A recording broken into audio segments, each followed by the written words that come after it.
With this, Omaha Senator Michaela Cavanaugh says she attempted to visit the ICE detention facility in McCook twice last month in person, but was denied entry. It's a move she says violates state law, allowing members of the legislature to visit any Nebraska correctional facility at any time.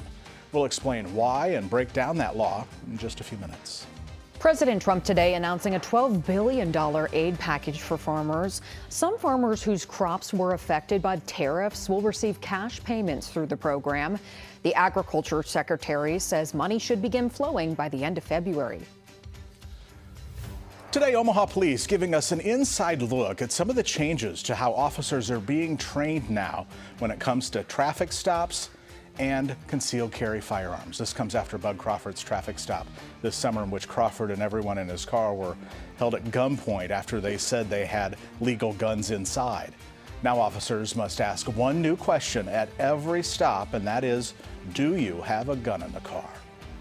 In a direct challenge to Netflix's offer last week, Paramount has launched a massive takeover bid for Warner Brothers Discovery. Netflix offered $27.75 per share for just Warner Brothers and HBO.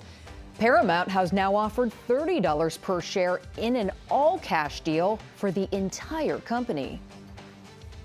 President Trump's former personal lawyer, Alina Habba, stepping down as acting U.S. Attorney for New Jersey. Habba's resignation comes after an appeals court found she was serving in her position unlawfully. After a dominating win in the I-80 rivalry over Creighton, Nebraska men's basketball is ranked for the first time since 2018.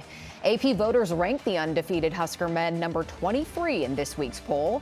The number 24 Nebraska women take on UNO tomorrow, and the men will host Wisconsin on Wednesday.